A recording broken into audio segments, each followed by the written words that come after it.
to the Technesthetic Podcast. I'm your host, Eric, and this is also your host, Randy. Today we got some cool topics, dude. Apple Watch versus Galaxy Watch 4. We got Apple ecosystem discussion. We're going to talk about VR in 2021, what's going on with it. Windows 11 coming October 5th. And then we'll wrap it up just talking about what games we're playing and various other discussions. So, yeah, I think we're good. I think we can roll into the first topic, dude. Apple Watch versus Galaxy Watch 4. So this is something that we've been talking about offline for a long time. Years, man. Years. You know, Apple Watch has been like the king. I think it's one of the things that, like, not the reason, but it's one of the reasons that you and I have stayed in the Apple ecosystem for as long as we have. Yeah, honestly, I've been like, when we were talking about even just getting the Z Fold 3, we were like, the Apple Watch is just so good. It is, you know, and then like the Galaxy Watch just has been bad. Like there's been a lot of different options of smartwatches you can get on Android, right? Yeah, I just haven't liked any of them. So I think part of the issue you run into with a lot of the original Wear OS watches, and we're going to dive into this because this is the first time that the Galaxy Watch 4 now runs Wear OS. But I think one of the issues you have with the marketplace for the original Wear OS watches was they were primarily made by watch manufacturers, not by tech manufacturers, right? So when you're a watch company making a watch, you probably, you're more concerned about design and aesthetic rather than actual usability and functionality and accuracy of sensors and things of that nature. Right. So I know I'm a little excited for the Galaxy Watch 4 because Samsung is a tech-forward company. Yeah. They compete very closely with Apple, and they finally, got their heads out of their asses and partnered with Google to bring Samsung-designed watch that runs Wear OS. Right. And Samsung actually worked closely with Google to bring a new version of Wear OS called Wear OS 3, which it's essentially kind of like how Android has been since like the dawn of time, where like OEMs can run skins or flavors of Android on top of the stock Android experience.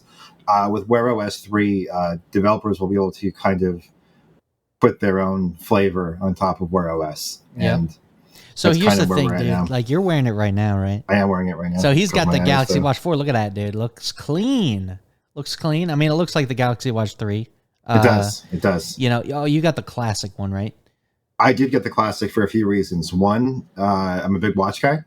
Yep. Two, I love that mechanical bezel. Part of what I enjoy a lot about the Apple Watch is the digital crown, and I think that the bezel takes it one step further. I think I prefer the bezel over the crown. Yeah, I'm not so sure, man. Like, the bezel's great. I think I'm a crown person myself, but you know what? I told myself I'm gonna charge my Galaxy Watch 3 just to test. That's a bad experience.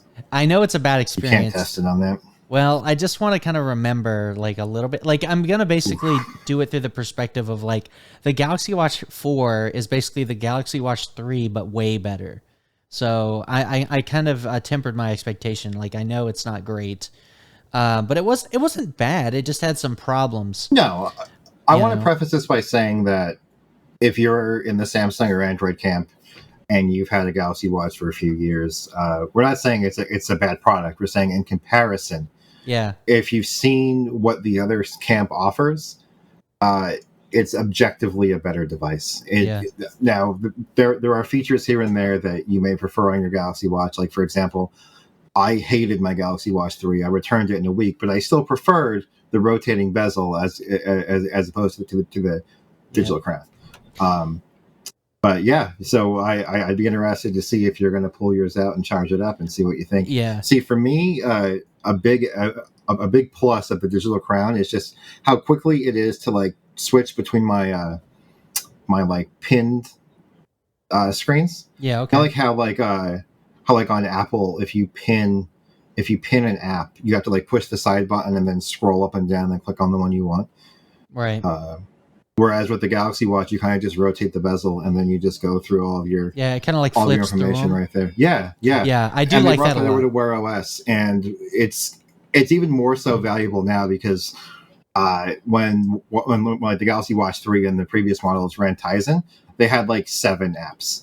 But now, because it runs Wear OS, that feature becomes exponentially more valuable because you could download all of these third-party, fully supported apps and pin them as an app on your watch. So you can now go through, like Reddit clients or Spotify and have those pinned as well, as opposed to just what exists from the Samsung camp. Yeah, that's pretty good, man. Like, I think the watch faces are better too in Wear OS. They are because you have access to Wear OS's full Android store. And one other thing that's actually really, really impressive, because it runs Wear OS, it kind of works more like the Apple Watch. Right. Where if you download, I'm just going to say, for example, your banking app, because I know that that's one that has that parity. And let's say you have, I don't know, like Citizens Bank or PNC Bank, and they also have a watch app. It'll now just also download the watch app to your watch automatically, I love that. Like the Apple Watch already does that. Right. Whereas because the Samsung Watch ran Tizen, it didn't do that. Yeah. So there's a lot of functionality there that was universally only available to those really wonky Wear OS watches or the Apple Watch. And it's nice to see that Samsung has that functionality now with their partnership with Google on this project. Yeah. For me, the biggest no-go was the fact that if I had the watch, I had to use Samsung Messenger. That was the biggest goof of what was wrong with Samsung Messenger? I think I used it. What was wrong with it? Inherently, nothing is wrong with Samsung Messenger. Okay. So the problem you have with Samsung Messenger is not in the app itself, but in the functionality. So if I ran Samsung Messenger, I could get watches on my phone. I can get notifications on my phone. I can get notifications on my watch, no problem. But if you run Samsung Messenger, it's up to the carrier if they will support RCS. Okay. And Verizon and AT&T only support it on the S9 and S9 Plus. Not the S10, not the S20, not the S21, just the S9 and S9 Plus. If I use Samsung Messenger, I don't have RCS. Okay. So that was a trade-off right there. What's also, RCS again? That's like RCS stands for, I think it's let me pull it up so I don't get it wrong. Yeah. What does it let you do? Is it just like it's better than SMS? Rich communication services. So essentially, in the simplest way possible, RCS is essentially the future of SMS and MMS. And for you iPhone users out there, it's literally iMessage. Okay, so it's basically like, you have it's a TCP database protocol without character limits, with less data restrictions, so like you're sending photos in near max res, you're sending videos in near max res. This still isn't something that can work cross between Android and iPhone users, right? Well, this is like Android to Android, maybe. Okay. Maybe. Okay. So it also has things like if you set up a chat room, like a group text, you can rename the chat room. It's a literal chat room. You have inline responses, you have reactions, you have full GIFs. It's basically like iMessage. Exactly right. So, with all this back and forth with carriers, because they don't really play that well, Google was pretty much just like, screw this. We're going to implement our own RCS backend, and we're going to take it over. Because if I don't do this, it's never going to get done because you guys are just sitting around a table. You can't decide on a protocol. You can't work together on this. We're going to take it into our own hands. And that's really the main reason why we don't have it yet, right? Is because the carriers don't want to work together. No. And so if you use Google Messenger on your Android device, you click the three dots, the ellipses, and then you can go to chat settings and turn on RCS. Okay. So then every Google Messenger to Google Messenger person essentially has iMessage. But you had to basically use Google Messenger. But you have to use Google Messenger because they're the ones providing that service. But that's why iMessage works, right? Because Apple runs are doing it. But if we want, that mass adaptation where we finally live in a world in 2021 where we get rid of like 1997 technology, of SMS should be dead. Of SMS and MMS, right? Then we need carriers to get on board. Yep. But because Android gives you options, and so like, here's the double-edged sword. So if every single Android phone on the market shipped and made people use Google Messenger, everyone would have RCS. Yep. Everyone would have it. Which would be great. It would be fantastic. It would be fantastic. So I get it. So part two of this is if you have an Android phone and you do use Google Messenger, Google Messenger has a back end where you can go to messages.google.com/web and log in with the QR code and then text from literally any device on the planet. That's pretty great. So, as someone who spends a lot of time in front of a computer, picking up my phone is a distraction. I have people who want to communicate with me via text. And if I'm working on something, it's a lot easier for me to just respond on my computer without having to, pick up my phone and respond to a text. So then I was faced with this decision of, all right, well, I love all the features of Google Messenger where I can text from a computer or from a device. And fun fact for all of you people out there who are in both camps, you can actually go on your iPad to messages.google.com/web and essentially have that same iMessage continuity between an Android phone and your iPad on your iPad. That's pretty cool. Which is a great feature.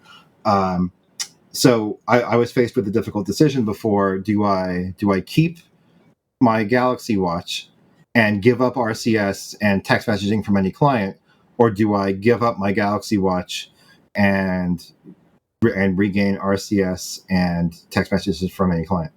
And ultimately, that wasn't a trade-off I wanted to make, because inherent of itself, the Galaxy Watch 3 had some issues outside of that. Okay. So I would have rather text from any device and have RCS than have the watch. But now, because it runs Wear OS, I can just set the default messenger to messages, and I can respond perfectly on my watch. Yeah, it's the best of both worlds. Big boost. So I could run, the messenger app that gives me the most functionality on all of my devices, including my watch. I was watching reviews today, and I think it was like either The Verge or someone else, because obviously I'm interested in the Galaxy Watch 4. I'm watching reviews. One guy's like, how come, oh, you know what, it was Mr. Mobile. He was like, how come it's I get a notification that somebody sent me an image? Why doesn't it just show me the image on the watch? So fun fact, Apple Watch doesn't even do that. Fun fact, because I literally just got an image. Yeah. Let me see if I can actually pull it up really quick. Yeah, because he was saying it'll like say you received an image, but it won't pop up. And I know, when we're chatting on Element, I'll get like a notification. Let me get out of here and see if I can weasel this in here. Hold on, let me switch to the Randy view, dude. There you go. So okay, I see a tiny image from my mother, and then I click on it and view it. Oh my gosh, look at that! That's a novel feature right there. But that's Google Messenger. Samsung Messenger will say I have an image. Yeah, so it's like it depends on. I guess it's gonna depend on the messaging service. Like, not everyone's using Google Messenger. I know, like, even for me, I'm not using iMessage most of the time. Like, I actually don't have a lot of iPhone friends, so like when I'm using the iPhone, I don't really use iMessage other than when I was talking to you sometimes. Now, if you go outside of the US, you'll see that Apple's user base is not as high. I think like Xiaomi is probably the highest now. They're using, like, a lot of people use like WhatsApp. That's my point. That's my point, right? So like, part of me feels that the reason why Apple has such a stranglehold on the US market is because of iMessage. Yeah, you know what's weird is, like, I never really felt like iMessage was an ecosystem binder. We're going to talk about that in a minute, though. We're going to talk about that. Let's talk. That's after the watch topic. So that's actually our next topic. So we'll get into that. But like the watch, though, okay? I just want to, real quick, though, I want to show you a throwback image. Are you ready? I'm ready. Okay. You know what this is? Of course I do, dude. That's the Moto 360. Yeah, dude. With a flat tire. This guy... Oh, yeah. Flat tire. Yeah, you're totally right. I had one of these, dude. So did I. Yeah, dude. What'd you think of that, dude? That was like I still have a Moto 360 too. So, in my opinion, this was probably the best use of Google's card-based UI. Okay. I think it worked really well on the watch, with all the cards that popped up, and then you would dismiss the cards. Yeah. I was genuinely excited for the Moto 360 because like that was during one of those times where smartwatches didn't look well. Yeah, they didn't. What I mean? This was like the first good-looking one, I think. Yeah. It was like the bezels were finally like reasonable, except for the flat tire. But like honestly, that didn't even bother me. But blows my mind too. Like, like we're kind of spoiled right now with our Z Fold 3 being waterproof.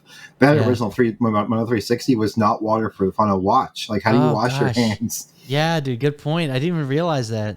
It's been so long, dude.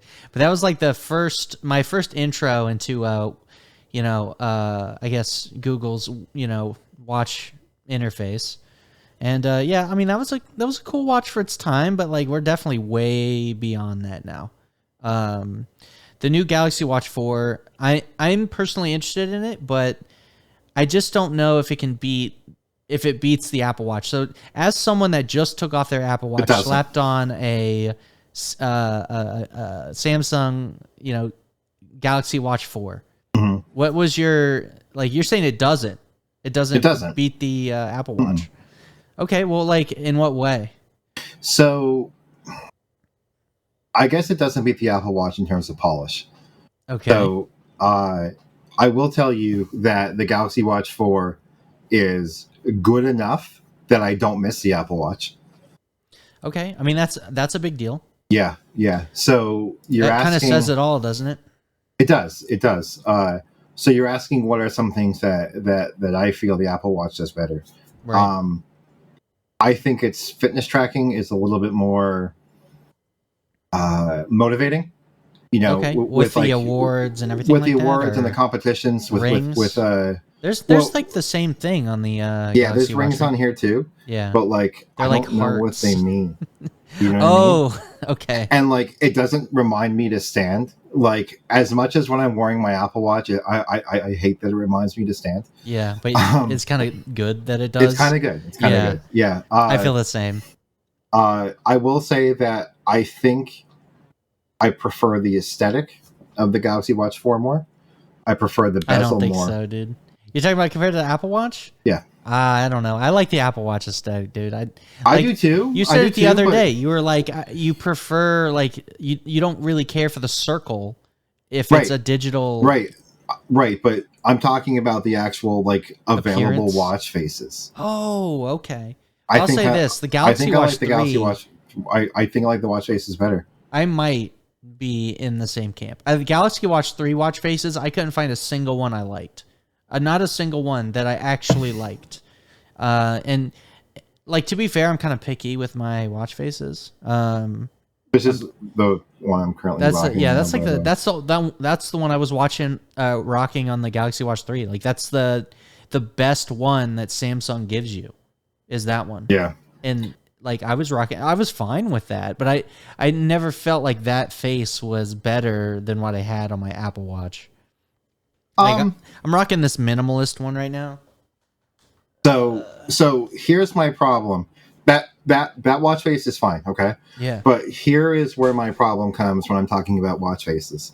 If you switch to a traditional face, you still have those black borders around it. Excuse me. Yeah. That don't make it look. The immersion is broken for me on an Apple Watch when I set it to like a classic analog face with like a white background. Sure. The illusion is gone. Right. You know what I mean? Whereas with the Samsung watch, because it has that rotating bezel, it kind of hides the edge of the display. Right. So it truly is edge to edge, and then the illusion isn't broken for me. So like if I wanted kind of, I guess what I'm saying is like if I'm going to suit up, yeah, I feel like the Apple Watch always looks like a smartwatch. It always looks like a smartwatch. But to the point where sometimes I would wear my old watch if I went to like my work's Christmas party or something, just because I felt a little bit more dressy. Right. But I feel like with the Samsung Galaxy Watch, I don't need to do that because that illusion isn't broken for me. No, I mean that's totally true. I'd say that that is a cool feature of Android watches. Is a lot of them look like traditional watches, and if you want to dress up and have like a low profile kind of sleeper smartwatch, then that's kind of like what you get, Yeah. And I think that's cool. I like that. I do like that. I like using traditional bands also. Watch bands on like non-proprietary watch bands on the Samsung watches and stuff. That's always cool because there's like a ton of band manufacturers out there. You can get whatever you want. On the topic of bands, I will say that the band that comes with the Galaxy Watch 4 is hot garbage. That's what I heard. It's like, I mean, Mr. Mobile's review said it. He's like, yeah, this feels like a cost cutting. I picked up on launch day, and he said, "How is it?" And what was the first thing I told you? I was like, "The band is awful." Yeah, which makes sense. That sucks.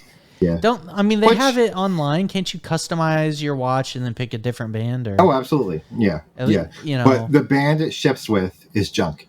There's a good website that I used to buy a lot of my Galaxy watch bands from. It's like Barton Watch Straps or something.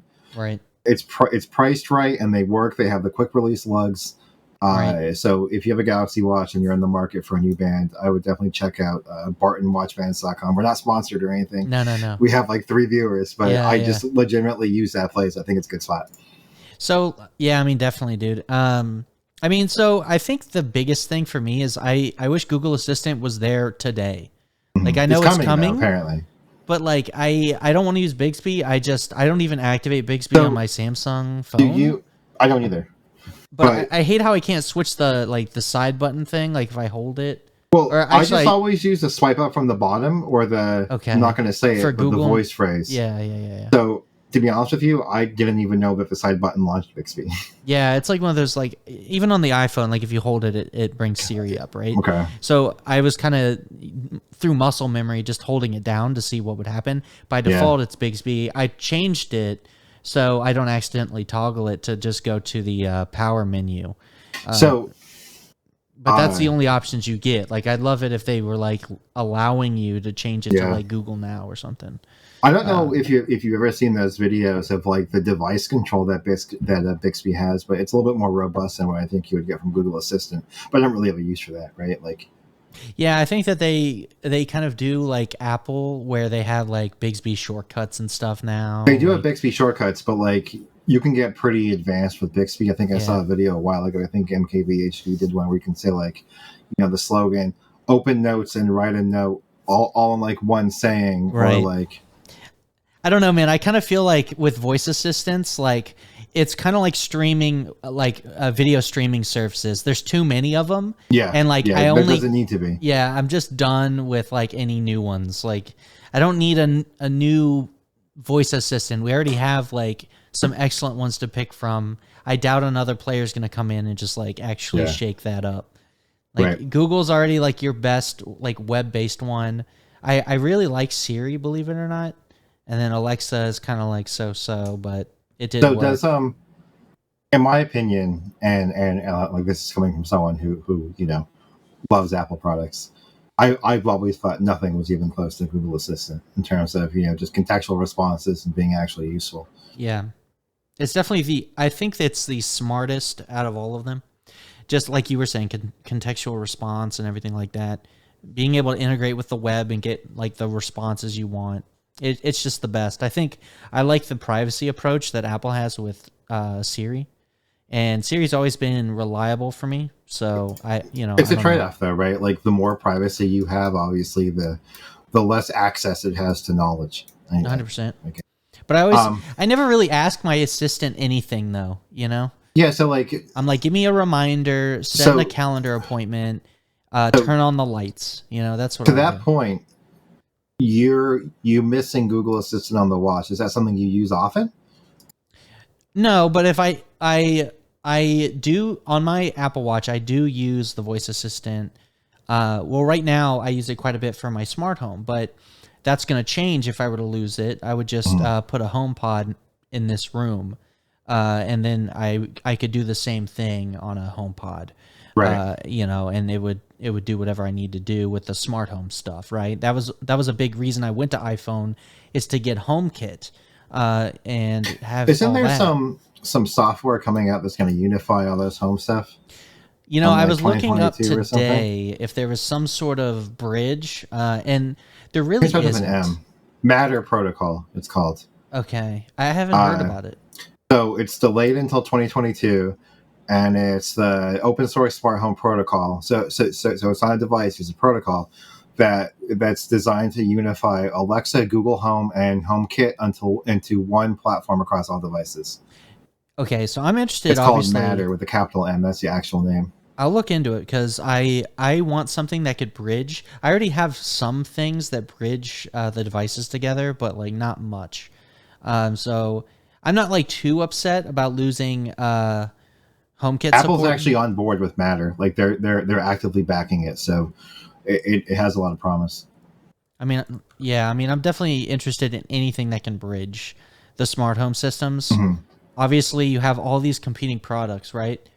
And they're on different ecosystems. You have Samsung with smart things. You have LG with their thin Q stuff. That you got HomeKit. You got Amazon Alexa compatible products. You have the old stuff like the Google Z-Way, Assistant, it works with Bixby. Google Assistant. Yeah, I mean, obviously you have Google Home, right? Like, because when they bought Nest and stuff, like Google started Yeah. investing in smart home stuff. So, and you have all the different like smart displays, smart speakers. Like, it's a big deal. Which, Everyone's got competing which, by the products. way, Apple needs to make a smart display. I would love it. I mean, they kind of like will sell you their iPad saying that's it, but It's not the same. I mean, I have two the Google smart Hubs, display Nest ones, yeah. Hubs that I got for free. Because Okay, yeah, I have a Nest Aware subscription because I still have Nest cameras. yeah. And just for being a customer, they sent me one for each year I subscribed. Wow, Uh, that's really cool. and I have one on my nightstand upstairs, and it's literally the best thing, the best alarm clock I've ever had, because it works well. It has Google Assistant baked in. I can ask it questions with like we talked about before, with like that nice contextual response, Yeah, and it'll actually bring it up on the screen. yeah. If someone comes up on my porch, it'll just show it on my quote fancy alarm clock. Yeah. But my point for saying this is I have two HomePod minis in my bedroom that I use for just like better sound on my television with AirPlay. I've done that. And despite having two HomePods in my bedroom, when I have to ask a question or something like that, I always just use Google, because I maybe will get a better response, but more importantly, I can see it on the screen. Yeah. You know. You know what I'm gonna make, dude? I'm gonna make one of these, dude. Smart Oh, mirrors, the smart mirrors, dude. Oh, I've wanted one for a while. They're so cool. They- Like, yeah, there's they're awesome. there's Yeah. like a whole like software suite you can download and put on a Raspberry Pi. Yeah. And like there's some sweet DIY like smart mirrors out there. I love those. They're just That's like so right cool. up your alley too, because I'm a hobbyist. So Yeah. I could totally rig Good up one of project for you. these. Yeah, no, it's kind of like I'm just waiting for it to be sort of like perfected, the software and stuff. It was kind of a little bit glitchy. I'm trying to get another picture of like what a smart mirror could look like. But yeah, I guess I'll just throw this one up. This is just an example. It's a little bit thicker. It's got like the Raspberry Pi inside. Runs a specific operating system on it, and you can kind of just put, it kind of serves the same purpose as like those smart displays that you're saying. It's got like the weather, your time, some, maybe your calendar, cool stuff like that. You can, I mean, that's exactly what I want. Right? kind of cool. So right. So like again, going back to the Apple needs to make a HomePod with a display. Yeah. Well, when my alarm goes off in the morning, it shows me the weather in my calendar immediately. Right. Like that's cool.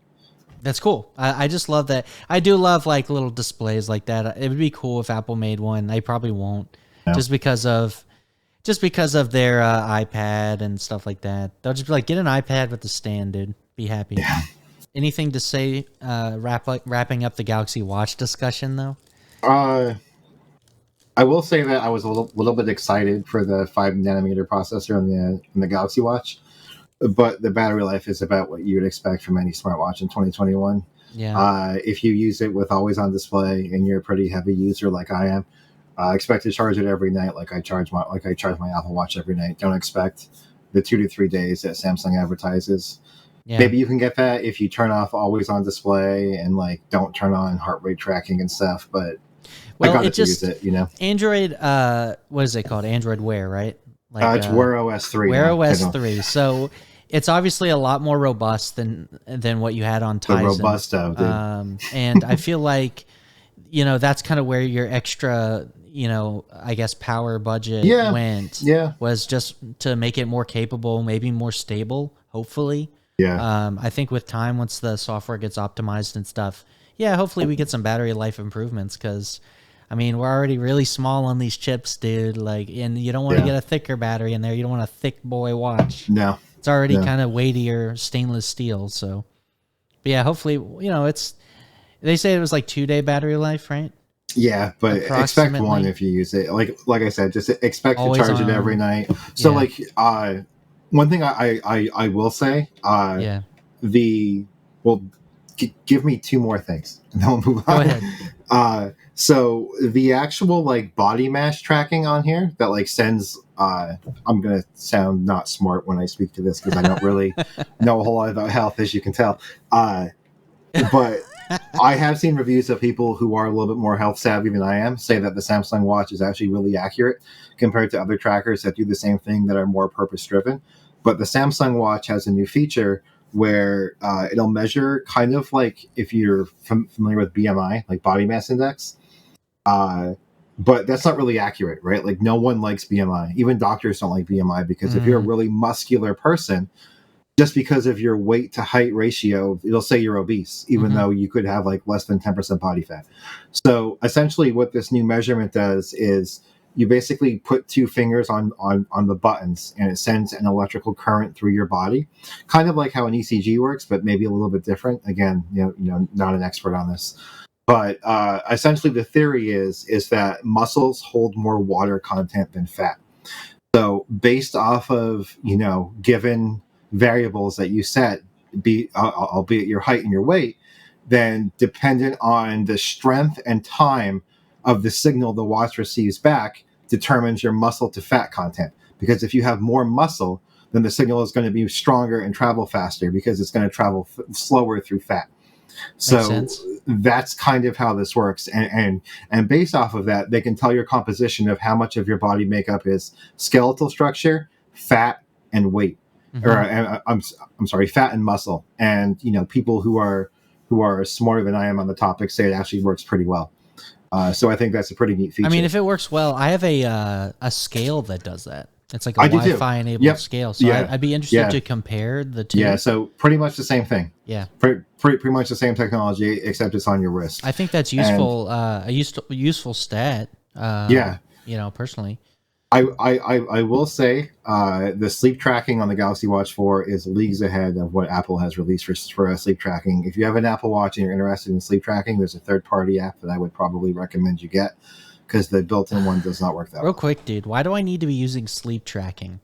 Because I haven't bothered with it, and I've had it. I think it's interesting. I want to know if I'm getting quality sleep. Sure. So I'm getting old and I give a shit. I use it. Here's why I use it. Yeah. Well, it's actually twofold, right? One, I want quality sleep, like you said, but you were in the military, so I'm not sure if this applies to you or not, but there's a theory that you can kind of train yourself to require less sleep. So, scientifically speaking, and again, not an expert on this topic at all, but they usually recommend 8 hours of sleep, right? Right. That's what they say. But your body only really replenishes itself for maybe 3 to 4 hours of that. And that's when you're in REM, or what's called rapid eye movement sleep. However, even though you're asleep for 8 hours, your body is only kind of replenishing yourself for maybe half of that time, right?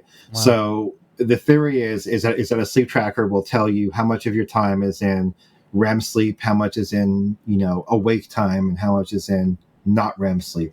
Right. So there's a few articles online and a few books on it, but essentially, if you can essentially train yourself to need less and less and less sleep because your body's a pretty much a smart machine, right? So if your body learns that you're only going to be getting 6 hours of sleep at night, your body is going to fall into REM sleep faster because it knows it doesn't have it can't waste time, essentially. Okay. Yeah. So that's for crazy. For me, I think that's pretty interesting to kind of get a baseline of how long I'm asleep and how much of that it actually thinks I was in REM sleep for. Yeah, I think you're onto something, dude. When I was in the military, I got no sleep, dude. Right. Unless I was underway and I had nothing else to do. But if I was in port, I had to wake up and be in the office at 6 a.m. So I got up at 4:30. I had to iron my shit. I had to get in there. So I actually first heard about this stuff from another podcast that Jocko Willink was on. Okay. And I'm not sure if you're familiar with him or not. No. But he's a really famous. I'm going to get this wrong. He was in the Navy or the Marines, but he was a really famous commander, and he writes a bunch of books called like Extreme Ownership and stuff, and he kind of phrased the popular motto that leadership leads from the front, not above. Yeah. Which is kind of like, like, I'm not better than you. I'm just on the same level as you. I'm just, But anyway. Yeah, I love that. He had brought up the point that a lot of people in the military can function on less sleep because of that fact, because your body learns that, like, you don't have the luxury of getting 8 hours. Right. So your body has to get its act together and go into REM sleep faster. Yeah. So what I've been doing since I've had the Watch 4 was wear my watch all day and night, and then when I wake up in the morning to shower and get ready, that's when I'll charge it. And that 45 minutes I take to shower pretty much charges my watch up for a whole other cycle. That's cool. I mean, I'm probably gonna try it now. I want to do some sleep tracking, dude. I'm It also tracks snoring too, which is pretty interesting. So Nuts. You can actually set it up so if your phone is next to you and it detects you snoring, it'll record it so you can hear your snores in the morning. Way, dude. Yeah, dude. Dang, dude. That's kind of, I love it. I don't know why I'd need it. I don't actually think I snore unless I really snore sometimes, stuffed. apparently. Yeah. If I drink heavily the night before, oh yeah, Kelly says I'll snore, but that means you get that good sleep, dude. I always swear I don't. So sorry for getting off topic, but I thought that was pretty cool. No, that is cool. I asked the question, so we'll move on to the next topic, dude. Real quick, Apple ecosystem discussion. We were having this topic today. Do you want to give context to this discussion? Yeah. I mean, we can start in many different locations because we talk about this topic a lot. Yeah. But essentially, I think it started off today because, like, why is the iPhone so popular? Yeah. Like what attracts people to Apple? And, it's a few things, brand image, what their friends have. I have a friend who worked at Verizon for, I want to say, the better part of 8 years. And to them, their only options were Samsung or Apple or Galaxy.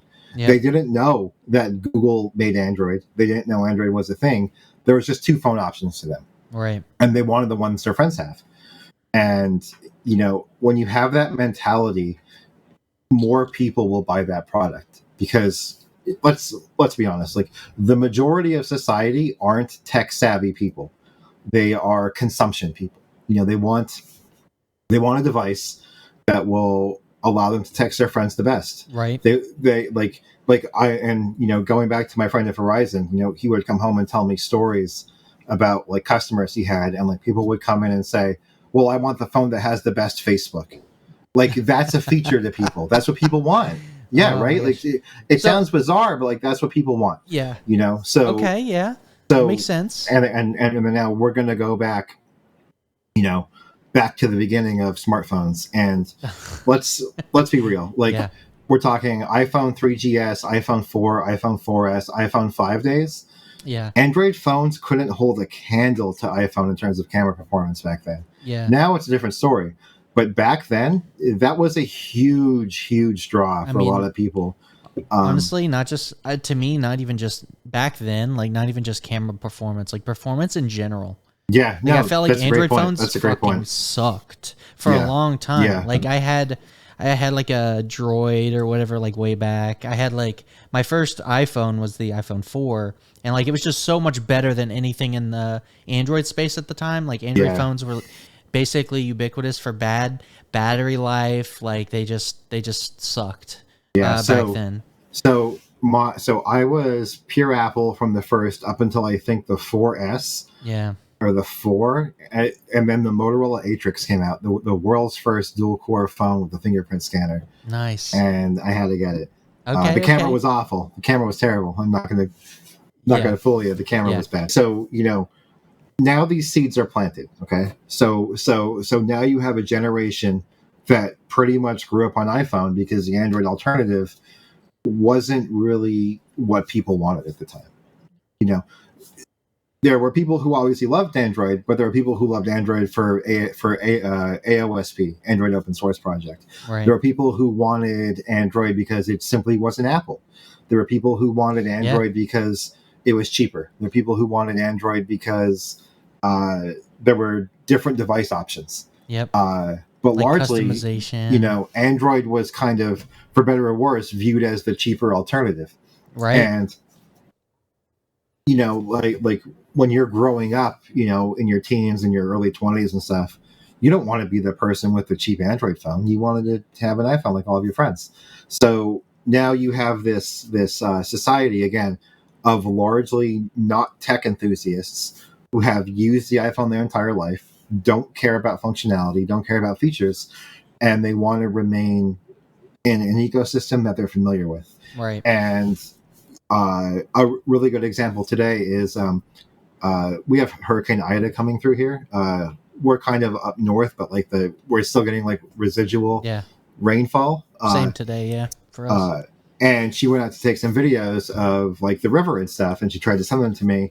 And because I have an Android phone now and not an iPhone, she couldn't send me the video over MMS because it was too big. And then when it went through, it wasn't even watchable. So regardless of the fact of what the cause of that is, her perception is, oh, well, if you had an iPhone, I would have sent that message. Yeah. Good point. So I think that iMessage has a lot to do with the current state of Apple's superiority in at least the United States, because there are a lot of European and overseas companies that are really big on WhatsApp for the same reasons, but WhatsApp is multi-platform. But I think iMessage is a huge tie-in to Apple's hardware dominance in North America. Yeah, I mean, I guess if like everyone has an iPhone and like you need to chat with them, like you're going to use iMessage. It's the option that's the easiest. Has the most features. Most features. It's like there's no reason not to use it. There's no setup. No setup. You just got to know their number, and then you send them a message, and you're done. You just set up your phone, and your phone number is tied to iMessage already. So let me ask you this, dude. So like, okay. Because I know I differ than you in this aspect, but like what platforms do you message people on? Like, so I message you on Element. You're the only one I message on Element. Thanks for that. Text message, if you call it a platform, I said text message because it's just that you're. I call that a platform, yeah. Yeah, and Discord. Okay, yeah, that makes. I think a lot of people are using Discord. Actually, I know. So yeah, I mean, in my. For me, my close friends are all on Element. I dragged everyone kicking and screaming that I could into Element, which is my self-hosted literally have an platform. application on all my devices just for you. Yeah, thank you, dude. This VIP right there. Element's not bad. It's just like it's not bad. Just no one uses it. No one uses it, except for yeah. People should use it. They should. I know what's cool about Element? Let again, me say this, dude. Element has like bridges, so you can bridge other chat clients into Element, and then Element becomes kind of like a centralized, universal chat. That's pretty neat. I just haven't set it up. It's hard. So, but like besides Element, I will never text people. I do message a couple people on Facebook Messenger that are still on Facebook. Family, mostly my mom. So like that's it. Like I refuse to have any sort of Facebook app on my devices. Bless, dude. If someone wants to contact me on Facebook Messenger, not happening. You can't get rid of Facebook on this phone, on the Fold. You can disable it. Can you? Yeah. Can you though? I have it disabled. Can you? Okay. If you can disable it, then it's not so bad. There's a way to uninstall it, but you got to use a computer. And it's like you use this command line tool and shit. I was like, okay. I don't have a Facebook account anyway, and the phone runs Google products. So yeah, I have Messenger, so I use Element. I don't use it, but I guess a lot of people do use iMessage. Every time I watch a new iPhone video, like a new iPhone comes out, everyone talks about how iMessage is this huge deal, and I'm just like, is it really? It's just like a little bit. It's better than SMS, I guess, But like, I don't know. To me, it's like if I'm gonna send somebody a big video. Actually, there's an article here that I just pulled up that says U.S. teens engage with iMessage more than any social platform in the U.S. I mean, I guess that it explains their dominance. Yeah. If iMessage is that big deal, I'm really curious. My son, he just turned 6, right? And eventually, he's going to get a phone. And like, it's almost guaranteed it's going to be an iPhone. It's almost guaranteed. So like, but I'm really curious, like, to see him grow up and like see what his like friend group starts using and stuff. Really curious. So, there's an article from April 9th of this year on The Verge that says Apple says iMessage on Android will help us more. Will hurt us more than help us, and they argue that it's part of their strategy. Wow, really? And that kind of ties into what I was saying before, right? Like, if iMessage was on Samsung, I could have easily maybe swayed Kelly to that Z Flip. Okay, yeah, easily. That's crazy. Wow. Yeah. I mean, here's the thing. You know what I really don't like, dude? Platform specific features. Which is weird because I don't like that either. But we're both big Apple fans, and they are the biggest offender of that. Yeah, you know what the thing whenever it comes to Apple products, right? I typically don't use the Apple proprietary feature. Like like when I didn't use Apple's password manager, I used Bitwarden. I didn't use Apple's iCloud solution. I have my Synology NAS. I always avoided using their first party like proprietary solutions. And like typically I'd pick solutions because I'm on multiple platforms. Like you and I as tech enthusiasts aren't tied to one ecosystem. I guess like a lot of normal people like kind of get one and stick to it. But like for example, if you're an Android user, if you're a Windows user, Android phones integrate really well with Windows now. Like you have the Windows 10 integration with Android phones. That's kind of a Samsung thing too. Is you can link with Windows and stuff. That's cool. But if you're in the Apple ecosystem, it's like you have this great divide now. It's like kind of tie that in full circle. Yeah, Windows 11 is going to run Android apps. Yeah, that's cool. I love that. And hopefully that means you'll have better like support. I guess large format display apps, and that could really mean that their tablets could get good. If they have large format, because you're gonna have a lot of Windows 11 displays, especially laptops, are gonna have touch screens, right? Kind of, to that point, kind of what we touched on before offline was that for people who watch the show pretty regularly, I'm a huge iPad fan, and I had this discussion with Eric before that I don't like the iPad for what Apple software does. I like the iPad for what developers have done with it. Yeah. And, the Android tablets, like if you look at the Tab S7, like their quote desktop mode looks incredible, but I know the apps are hot garbage, so I don't use it. That sucks, doesn't it? It does like suck. It should be so good. Like the Fold is so good. Why isn't their tablet as good? You know what I mean? I think the cool thing about their tablet is you can run Dex mode on it. Like just on the tablet? That's fantastic. Yeah. That's cool. That's really cool.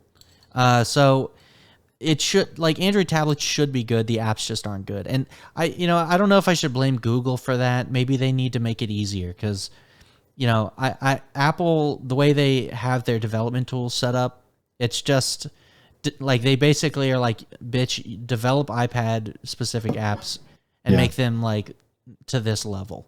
Like, you know what I mean? I sent you an image. I'm not sure if you can pull it up easily or not, but just looking at that like UX in like a snapshot, it kind of makes the iPad look like a meme. But oh yeah, dude. Hold on, I'll pull it up. All right, so this is the side by side. All right, so we got the was this the Tab what? S7. Samsung Galaxy Tab S7. And this is the iPad Pro. Look at the difference. Yeah, but again, I would prefer the experience on the Tab S7. Yeah. But I know that once I'm in one of those applications on the iPad, that's where I'm going to have a better experience. But outside of an application, I would prefer the Tab S7. The Tab S7 looks like a regular desktop OS, which is so cool. Like, I love that about it. Personally, and Dex is good. It just the Dex apps are quite good. Yeah. Like perfect. Like some of the scaling on the apps. Like I really tried to use Dex like full time. Unpopular opinion. I think Samsung Internet works fine on Dex. Well, really but Samsung did a great job to design it to work well with it. Yeah. There was some quirks I noticed personally with Samsung Internet, but. Other than that, because if you try Firefox and stuff, it still scales for mobile. and stuff like that. So yeah, on DeX, it's definitely you want to use Samsung Internet, but yeah, I don't know. I don't know. It should be better. The apps are just the problem. This is another thing about ecosystems, dude. I feel like, for me, the apps on iOS have just been better than Android apps. That's my point. Right. In general, so, like not just on the tablet, but like on the phone, Yeah. I think in general. I'm probably going to get a ton of flack for this. I love Apollo, but there are aspects of Relay that I like better. Yeah, I use Relay Pro. That's the dude. I spent a lot of time evaluating Apollo versus Relay Pro because I read it a lot. I definitely like Relay Pro better. There's a couple things Apollo does better. I like how you can collapse an entire, what do you call it? I guess comment chain. Yeah. You can hold it and then it'll collapse that whole chain. I can't figure out how to do that on Relay. So that's the only thing. So for me, other than poking it, but like you could be like all the way down, like, and you could hold on a random comment and like it would take the entire parent and below and collapse. You can just tap it. Yeah, you can, but you have to tap the parent, like the very top one. Yeah. Like in Apollo, you could be like scrolled way down and just hold on. Oh, that's pretty cool. Hold down on a random comment down the chain, and it would collapse everything above it. And then you could just go to the next. Yeah, so I could go through comments a little faster in Apollo, but like honestly, in general, just because of Android double animation speed and everything, I fly through Reddit on Relay. Yeah. Whereas I actually am slowed down on because of Android, you can actually open external links in Relay. Yeah, I know. That's true. That's what Android is good, actually, isn't it? It is good, man. Like the more I use it, like little things like that, I'm like, man, this is. I know. It's honestly. I get that it's not always it's not always a polished gem. Yeah, Apollo looks cleaner, but like honestly, Relay Pro isn't bad. It's not bad. I'm basically trading prettiness for functionality on Android, I feel. Yeah.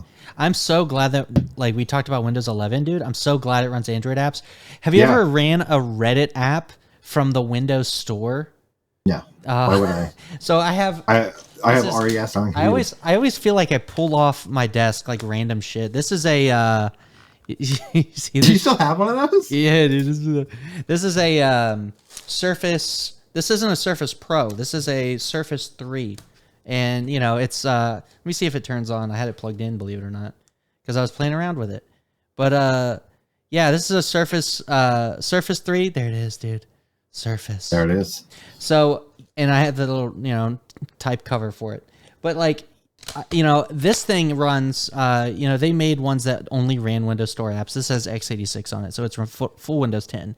And I wanted touchscreen-centric apps. So you go to the Microsoft Store. Oh, right? yeah, they're bad. They're bad, dude. The Reddit apps on this thing are I was like wanting to replace my iPad with this, and it was not even close. When I had my first, actually, I bought the original Surface with the intent of doing that because I'm like, man, this is gonna be an iPad I can run x86 on. Yeah, and I got really excited.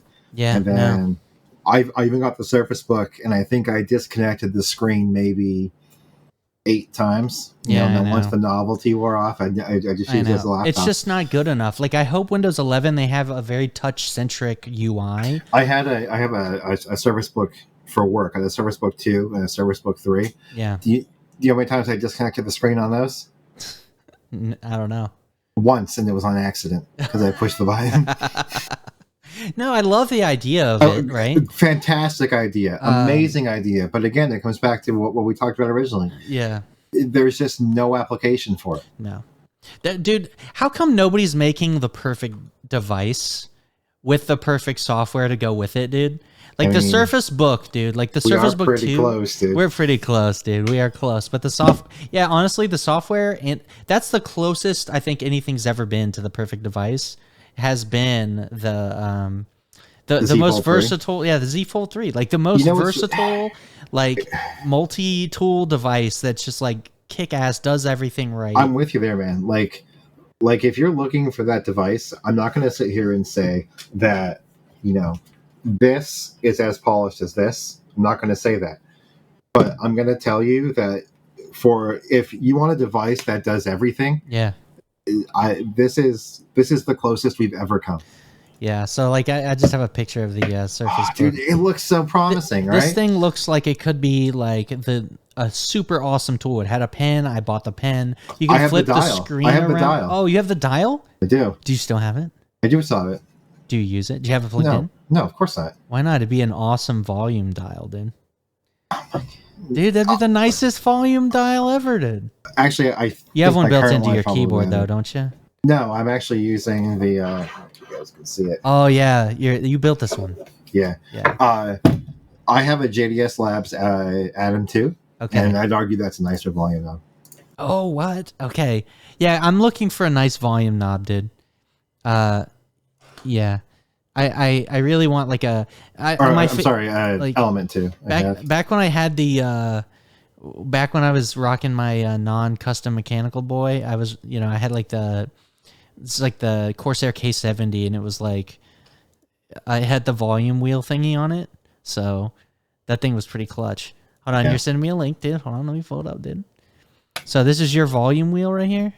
Well, it's my amp and DAC, but yeah, that's my volume wheel. Dude. Nice, it's basically a $400 volume wheel, amp DAC combo, but yeah, I mean, if you have one of those, but like, I like to adjust Windows volume sometimes, and instead of doing my like DAC, my amp. This is where Eric and I differ a little bit. I'm a super audio snob. Yeah. So I always leave source at max. Yeah, I know what you mean. Dude. I know what you're getting at, dude. You're right. That is the right way to do it. Okay. The problem, like, I have a shit audio, like, multi-mix bitch over here for my speakers. That's SCHIIT. They're coming out of California. It's not a bad quality product. Yeah. It's a really good quality product, but the name is just a little plain. I use it to split off my headphone amp and my speakers so they can run, I can have both on the same deck. Nice. So basically, that's my volume knob for my speakers, and it's kind of in an out of the way place because I need to get extensions for it. I have to like reach, and I'm like shit. So it's easier just to like Windows volume, Yeah. Okay, so let's move on. I think you want to move on. Yeah, okay, so Windows. Okay, yeah, I know. We just love talking VR in 2021. Blah blah blah. Let's talk about it. So we've used a lot of VR stuff, guys. A lot of we've done VR. Yeah. We've done the full suite, dude. We've had Vives, we've had Indexes, we've had Oculus Quests. All right. What do you got right now? Do you have VR right now, dude? I don't. You have no VR. I do, but I don't. Hey. So I have an Oculus Quest 1 that I refuse to use. Mm-hmm. Because of Facebook. I will not turn it on. It's in a bag. Yeah. Collecting dust. Sad. I did have an original Oculus Kickstarter edition with a Palmer Luckey signed card. Wow. Wow. Got rid of that? No. The Oculus is gone, but I kept the card. Okay. So. Nice. At least you have that. Yeah. So okay. In your Index, I mean, you have like that's a whole story, dude. Do you even want to get into it? Summarize it, dude. Okay, so the too long didn't read is I got a launch day Index, loved it, one of the best purchases I've ever made, and I had an issue where I had to RMA my Index set. It was just with the controllers, but they asked me to send back the whole set. That's dumb. I sent it back. They confirmed that they received it. It was supposed to be like a week or two turnaround. Never got anything back. And then by the time I finally, got, I guess, fed up and got a little aggressive with them, they said, they were very apologetic. They said, like, we don't know what happened with your order, but we can send you one out. However, we're out of stock, so we don't know when that will be, or we can just give you a refund. So in my anger, I was like, just give me my money back already, because I was just fed up with it at that point. Oh my gosh. So that's why I no longer have an Index. And thankfully, it was after I played Half-Life Alyx. Okay. So I didn't really have I need to play this title again. There's not many of those. There's not many of those. Half-Life Alyx is probably like your most premium, I guess, game in for VR as a whole. And it's been that way for a long time. Like I think we both kind of watch the games, to see what comes out, VR games, what's the hype game, right? There hasn't really been one. Like if you look at the best VR games on the market, right? Like you can list them on like both hands for sure, maybe even one hand. Yeah. I for think, me, if I were to get another VR headset, it would be a Beat Saber machine. Yeah, that's Beat Saber's great, right? It's probably my most VR game like played. Beat Saber, I could look at my time played, but it's definitely like, I'm sure it is, man. It's got to be. When you were on your big weight loss kick, I remember being a fatty on the couch and looking at my watch and seeing like, Eric finished a fitness gaming workout, 1,400 calories. Yeah, dude, isn't it stupid? Yeah. Like I'm like, oh my god, like, didn't you have a sweat issue with one of your headsets? I did. So my original, I'm glad you brought that up, dude. I forgot all about it, but my original Vive died from sweat. Really? My OG Vive, I sweat in it so much that it just water damage, circuit fried, done, wouldn't turn on anymore. From sweat, dude. That's burning 1,400 calories per session, dude. Getting it done, Expert Plus, dude. So yeah, and then I ended up buying, like, just for some context, some history, I bought my original VR headset was the OG Vive, and then when that died, I was like, sweet, I got an excuse. I got a Vive Pro. And then I ended up getting like an Oculus Quest at some point. I got like the Samsung one. What was it? Samsung came out with the VR headset. I got one of those. The Odyssey? Yeah, I had the Odyssey. Not the Odyssey 2. I had the OG Odyssey, which was great because it had a like higher resolution than what I guess HTC was doing at the time. So that's kind of interesting because I've never had a headset that was classified as a WMR headset. Yeah, Windows mixed reality headset. Dude. Yeah. How was the support on that for games? So I mean, I just ran Steam games. Because when you boot into it, like if you put a Windows mixed reality headset on, it has like Windows specific like a hub, so to speak, right? It's like it logs you into this area. You can put like Bing browsers up and shit. You know what I mean? They have like specific, yeah, I know. They have specific like games on that run.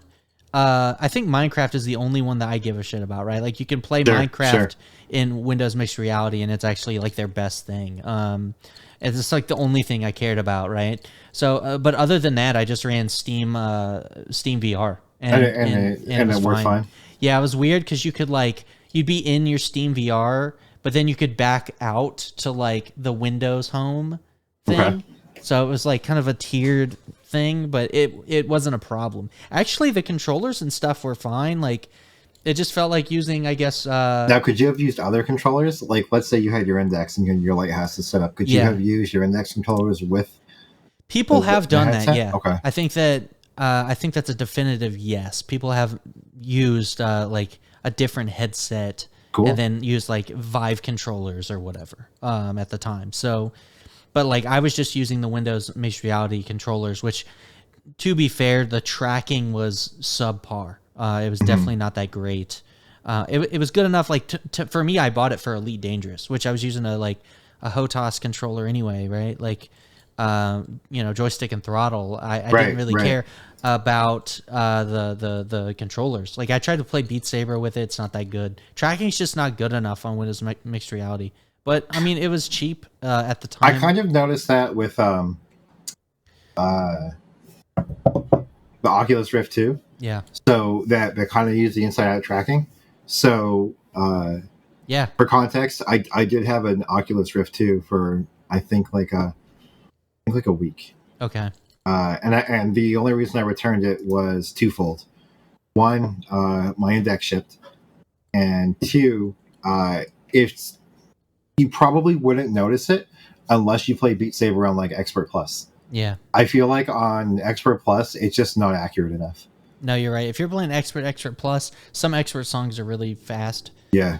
It's not good enough. And like I play Expert Plus, and it's just I can make it happen with an inside out tracking solution. I'd say that the best that you can get right now would be the Quest 2, right? But I have a Quest, and I played Beat Saber on the Quest during my transition. I was moving, and like I didn't have my index set up right, so I used my Quest to do a little Beat Saber, and like I got used to it to where I could play an Expert Plus song. But as soon as I threw the index on, I was like, oh my god, like I didn't realize how bad the Quest was. It's funny because it's funny you mention that, because it's one of those things. It's like iPhone versus Android, right? Like, yeah, the index looks really intimidating to set up compared to like the Oculus Quest or whatever. But once you try it, you're like, all right, it was kind of worth it. Yeah, the index. I think to this day, the index is still your gold standard headset. I think so. It has the best of everything. You have the 144 hertz refresh, which is really nice that you can do that. You have the best controllers, I think, that you can get. Is it still the widest FOV? I don't know if you know what, I'm going to say definitively no. I'm pretty dang sure that you can get other niche headsets that do better FOVs. There's ones that you can buy that are absolutely insane. The resolutions and width you can get. But they're like kind of niche headsets, not really something that people buy typically. So I think like as a package, I think the index is still like your gold standard package. So if you were talking to someone who wanted to get into VR for the first time and they had a decent computer, would you still recommend the index over the portability and simplicity of the Quest 2, Facebook aside? That's a tough question, because if you have the budget, if you have the budget, the space to put it wherever you want, then it like near your computer, right? Then absolutely, I think the index is still the best to get. Like if you're an enthusiast, you got a beefy rig. Are they like just order and deliver now? Yeah, I don't know if they have a backlog or what. I think you can just buy them now. But I'll check real quick while you talk. I'll say this: the second thing I would suggest, Facebook aside, would probably be the Quest 2. Like for some people, it's the cheapest, and it's like the cheapest great option you can get. If you can ignore the Facebook shenanigans, I know some people don't care. Like I care about privacy. I don't like the whole Facebook thing, but I did play my OG Quest. Who cares? If you don't care about Facebook issues, the Quest 2 is an awesome value. You can use it with your PC in multiple different ways. You either get a Quest Oculus Link cable, which is just a fancy USB-C cable, and then you can use it with your PC, or you do wireless. You can use it wirelessly over Wi-Fi with your PC, which I've done quite a bit, and it works actually awesome. I really like how that works. And then you could be in any room in your house streaming PC games to your Quest. It's honestly really good. And it works with everything. Your mics work, everything. I was on VR chat in my bedroom, and I was linked with my PC in the other room, and it was pretty awesome. So, I don't know. So just to summarize VR in 2021, dude, like I don't see any exciting hardware. Like we're still on kind of like boring hardware stuff. Like give me I need new like innovations. I need software. I need a reason that's to buy the biggest one again. thing. Like I just went to steampower.com, and it seems like everything is in stock except for just the standalone headset. Yeah. So like I was like, I kind of want to buy one, but at the same time, what would I play? I think what just came out is Myst.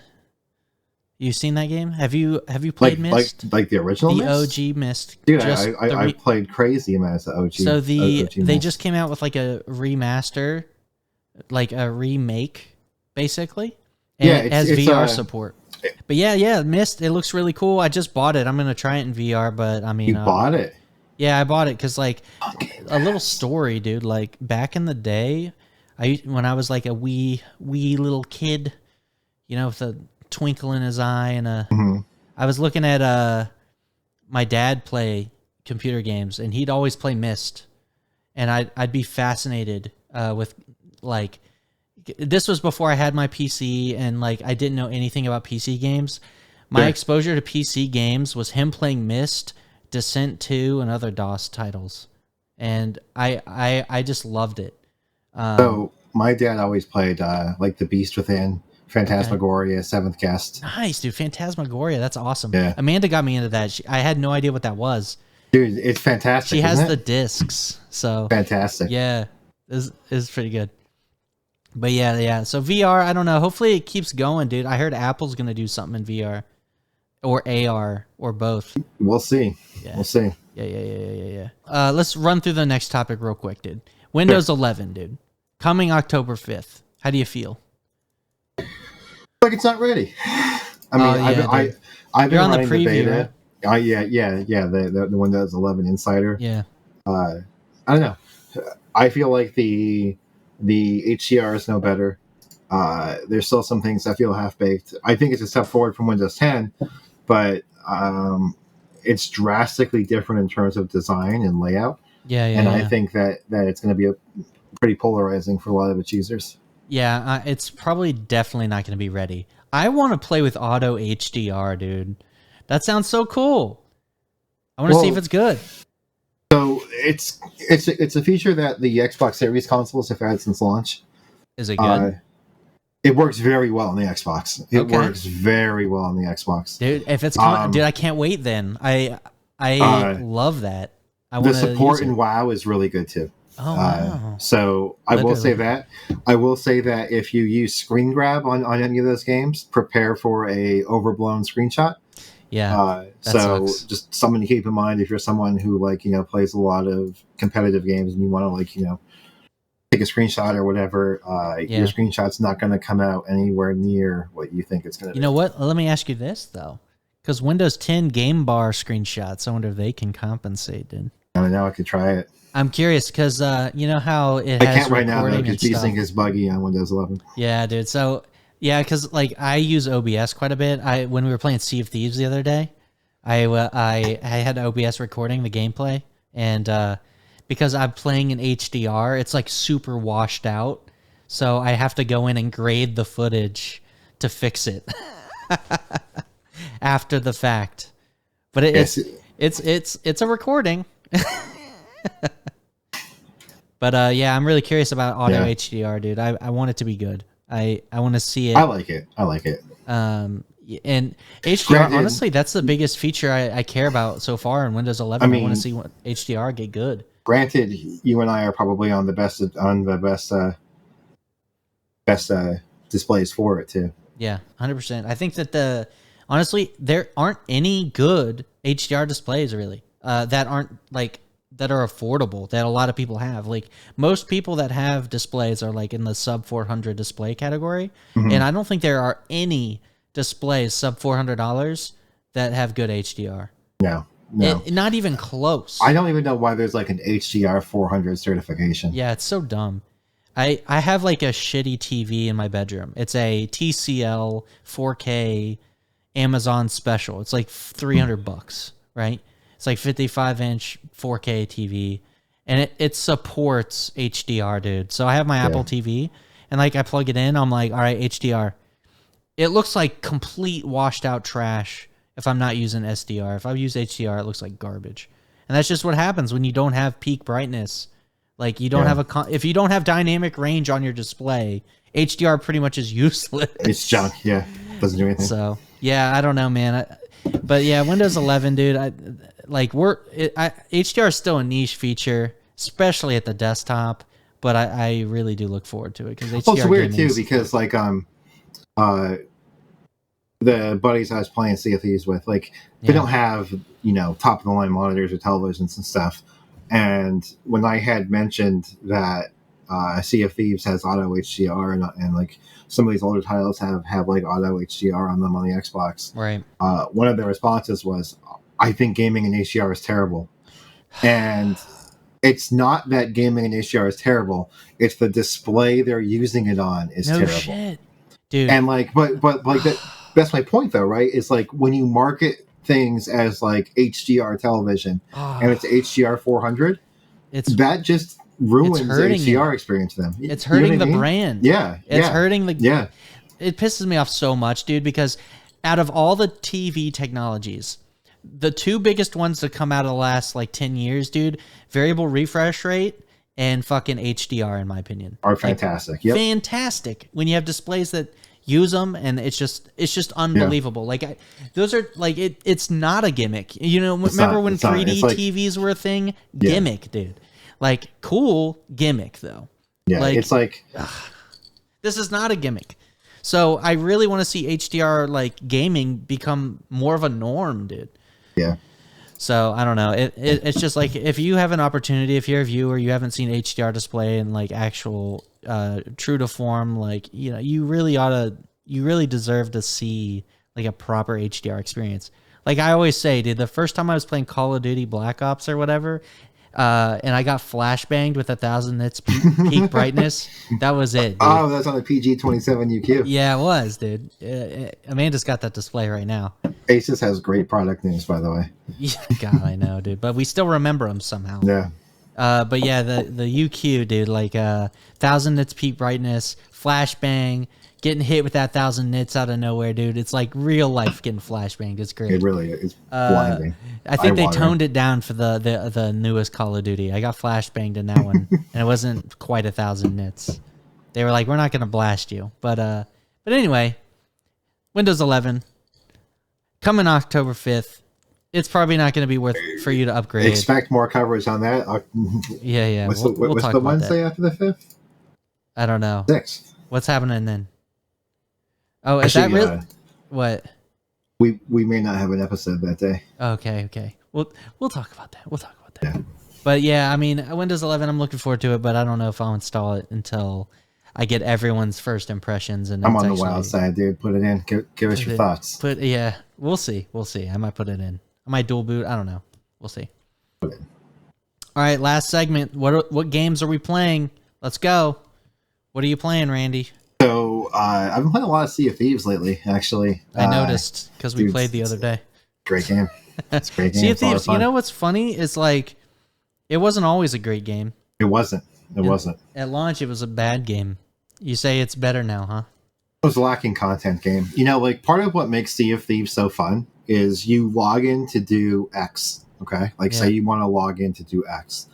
Well, while you're on your path to do X, A, B, C, and D can just go cattywampus and really mess up what you're trying to do. Yeah, I know, dude. And it does it so organically that feels like a true adventure, dude. Right, like that's kind of lost in modern gaming, right? Yeah. Like think about like your Call of Duties or your, like you drop into a TDM, you know what to expect. Yep. You drop into a BR, you know what to expect. You go to a raid in WoW, it's scripted, you know what to expect. Right. And not many games have that. I'm gonna go do X, but A, B, C, or D can go awry. And it could even potentially lead to me never doing X. Yeah, I know. It's that uncertainty, that kind of, that sense of adventure and like, not knowing what's going to happen next. That's what makes it also does so good. It also does the cooperative teamwork very well. Yeah, it does. I feel like there's a lot of aspects of that game that really require you to work together. I love that. Yeah, I love that. Same. My favorite thing is just the ship. I love the ships in the game. I love having to control them, work together as setting a crew. The sails. One person has to. Yeah. Even the layout of the ship is genius, right? Like the fact that the map is so far away from everything else that you almost need a dedicated navigator. Like things like that are just really well thought out. And then there's like little things that like they didn't have to do, but when you find out the game has it, you're like, man, that's really cool. Yeah. If you start playing a song on an instrument and then I pick a different instrument, we sync to the same song. Like, yeah, I love it. It's just a stupid feature, but it's so good. It is so good, dude. It's so fun. I think I'm glad they're still supporting the game. I know that it had a lot of flack at launch, and I don't think it really launched. I don't really think it was a successful game. Actually, at least. What do you think? So I think Sea of Thieves was always successful. I think Sea of Thieves has always had a decent following.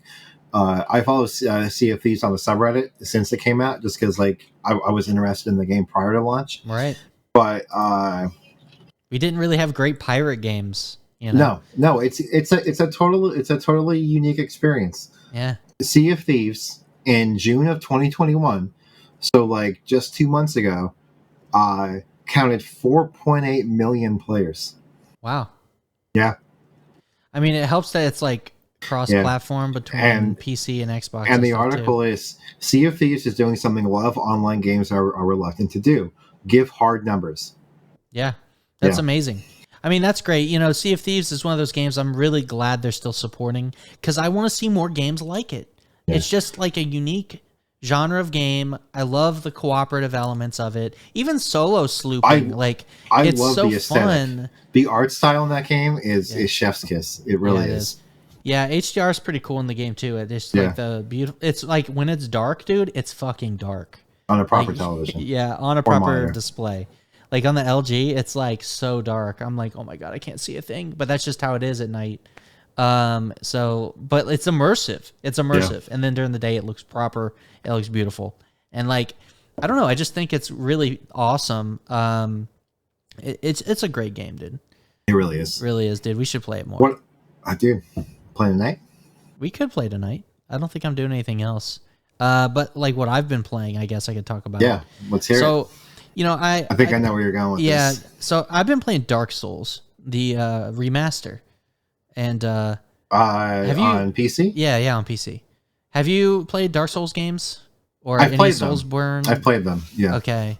You haven't really gone to completion with any of them or anything? Bloodborne is done. Dark Souls 3. Okay. Maybe is done, and 1 and 2 I didn't beat. Okay, so yeah, I went all the way back to 1 because I kind of wanted to go in like order. If I do play them all, I wanted to do it in order. So I bought the remaster. You know, Dark Souls is one of those games that you hear a lot about, and like I've always been fascinated with them. You know, I'm somebody that's a big Monster Hunter fan, and like a lot of Monster Hunter fans like the same. They like Dark Souls also. It's kind of like I think it's combat's a little similar. I think. Yeah, the way that the movement works is like you kind of commit to animations. You feel heavy in those games. Yeah, you do. That's the best way I can describe it. Is like you feel heavy, right? You do. Like the character, you have to commit to animations, right? You have to kind of plan your movements around what's happening around you. It's calculated. So both genres, like as such a big Monster Hunter fan, I thought like it would translate really well for me to play Dark Souls. And I just never really had an opportunity to get into it. But I said, like, I really want to try it. And, you know, I've been recording my gameplay just, like, for nobody, really, just to record it. And, you know, just playing the game, you know, just put my first impression in a recording for maybe if somebody's interested, I'll upload it. But, yeah, I mean, it's been a really interesting experience. I remember I've been watching a lot of videos on it. And I just think it's, like, I think the Act Man is one guy on YouTube. He made a video that was like, Dark Souls 1 is a masterpiece. And I watched his video, and I was like, you know what? I'm going to try this.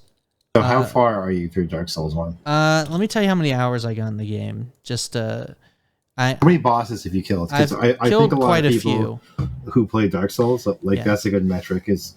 Yeah, I'm 16 hours in. I rang both bells. So if you know anything about Dark Souls, there's like bells of awakening you got to ring. And I rang both of them. So I'm, you know, that's at least that's two bosses there. Well, 3 technically because the beginning tutorial guy. And then I beat like a Hydra. I beat like a flying moth chick. Or not chick, but a flying moth, literally. And then like... There were some other bosses I fought. Very difficult. A spider chick. Yeah, that was for the second bell. And then, like, part of the game that's really interesting is I'm at the point, there's, like, no fast travel. So it's, like, very hard. Like, I have to navigate this map, you know? You ever play Castlevania?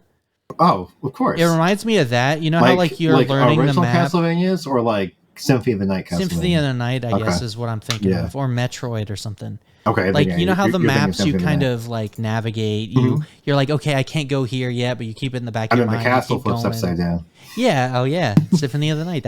I love that game. I played it on Xbox Live Arcade back in the day. That was my first time playing it. Great game. And, yeah, it was really good. But I played it on PS1 originally. I've never owned it, but I played it at a friend's house. Nice. But my actual playthrough where I beat it was also Xbox Live Arcade. Yes, yeah, I love it. So it's kind of like that where you have this this map that's all connected, you know?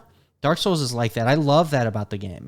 To me, it's almost like an adventure game in that sense. Like you have to explore the world. Yeah. And I'm really itching for an adventure game, like a Breath of the Wild. Like to your point, I love games like that just because I feel like my actions mean more. Yeah. You know what I mean? Like I think of more like The Witcher 3, where like you go to like Skellig and like you really want to help people there. Yeah, 100%. And to your point, I like when games are like an adventure like that. Yeah, I love that, dude. Witcher 3 is still in my backlog. Not that I haven't beat it. I did beat it, but the DLC I haven't beat. I will tell you, and I say this all the time, that Witcher 3 Blood and Wine is probably one of the best DLCs for any game I've ever played. Dang, dude. See, that's what I heard. I heard that Blood and Wine is like a full game, basically. It's so good. It's like, so dang, good. That's the gold standard. Without giving you too much spoilers, like you're basically in this tavern, right? And like you're just being a cocky bastard in this tavern. That's hilarious. And then all of a sudden, out of nowhere, like this like giant ogre just starts tossing wine barrels at the door of the tavern you're in. Like it's just it's so good. Oh shit, dude! I gotta go back and play that. That's on my backlog. Yeah. I have dude. Who doesn't have a huge Steam backlog, dude? When I get this, I have like 600 games, dude. I know. When I get this in my backlog, not like in my library. I think when I get the Steam Deck, dude, I gotta catch up, dude. On my back, I just bought the Mass Effect trilogy. I played like a little bit of Mass Effect 1 and then haven't touched it. I got that on Xbox. I'm going through that. One of my favorite games of all time is Mass Effect 2. Yeah. So I'm really excited to play through that just because I'll have access to all the DLC now. Because I don't know if you remember, dude, but when Mass Effect came out, certain DLCs were platform exclusive. Oh. So like PC got exclusive DLC, PlayStation got exclusive DLC, and Xbox got exclusive DLC. I didn't know that. Yeah.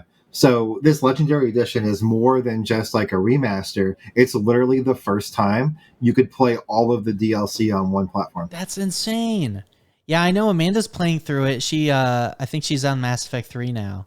And like, she was seeing characters she never saw before because she didn't have the DLCs on her original playthroughs. And I'm like, yeah, dude, there's so many, like the Promethean guy or whatever. Promethean? Yeah, whatever. Also, what's really nice is for those of you who haven't played it yet or who are kind of on the fence, they kind of found a nice happy medium for Mass Effect 1 where they kind of implemented the Mass Effect 2 combat system. Yeah. So it feels a lot more polished. So if you want to go back and play Mass Effect 1 and not have like the really obtuse combat, definitely check out the Legendary Edition because they did do a really good job on I love that because like after I played Mass Effect 3, I went back to Mass Effect 1 and I was like, oh my god, this is so bad. Mm-hmm. Like I'm so used to Mass Effect 3. Like is this pre-Legendary Edition? Yeah, it is. Yeah, yep. And like now that they've done that, it's gonna make Mass Effect 1 like I've been playing it already and it was like, yeah, this feels like I can get through it and actually have a good time. Yeah. So they definitely modernized it to it's actually worth it. But yeah, there's so many games in my backlog. I bought this other game called Marble World. It's like a marble run game. My son, like, he got like for his birthday, he got like a marble run, like in real life type of thing, and a bunch of marbles. It's basically that, but digital. Marble Blast Ultra was one of my favorite games on the Xbox 360 arcade. Marble Blast Ultra. Is that what you said? Yeah. Dude, what is that? It's like a marble game. Yeah. What you're talking about, where like you have to roll a marble through things. Yeah. One of the best games I've ever played. That reminds me of like the OG, like some of the most old-fashioned PC games were marble. One of the best games I've ever played. Game of the decade. Yeah, that's Marble insane. Blast Ultra on the Xbox 360 arcade. Wow, you know what? I remember playing this because it's good. Yeah, dude. Oh my god. You take skins for your balls, dude. Yeah, always ball love skins. That. Ball skins, dude. Dang, they weren't paid ball skins back then. No, that was unlocked. You had to unlock them through hard work. Hard work, dude. You had to work those balls to get the skins. Hard work for ball skins. Yeah. On the manual effort for those ball skins. Yeah, you can't just pay for ball skins back then. It's like the Halo. It's like Halo cosmetics, dude. It's like you can just buy. Did you see Season 8 cosmetics? They look like gladiatorial armor sets, dude. I need them. Oh wait, you know what? That's what that screenshot was. I did see a random one in passing, just scrolling Reddit. Dang, dude. We going full, like, we're going like legit Spartans. Yeah, dude. Instead of like. So your this boys is MCC, huh? MCC, yeah. Dang, dude, let me pull that up. Look at that. Let me pull it up for the peeps. Look at that. Season 8, like which copy of the game gets you this, or which game do you get this? Like, Reach? I don't know yet. I don't know if it says in the article, but it's pretty sick. Is it like Halo 4? Is it Reach? Like it looks I would assume it's probably 3, 4, or 5 would be my guess. I'm looking at this Under Armour. I'm trying to decide if that's like 4, the black. Yeah, I know what you mean. Yeah, because you know how it changes per game. Like, yeah, I don't know. Let's wrap it up. Thanks for participating in the Technosthetic podcast. This has been another awesome episode. If you have any feedback, dude, leave it in the bag. Go to technosthetic.com. Check us out and email us. Give us all the feedbacks, dude. Even bad ones. Even bad feedback, dude. We like all the feedback. Tell us what topics you want us to discuss, and we'll do it. We'll do it for you, just for you. Anyway, that's been it, guys. This has been another week. I'll see you next week on the Technosthetic podcast. Later.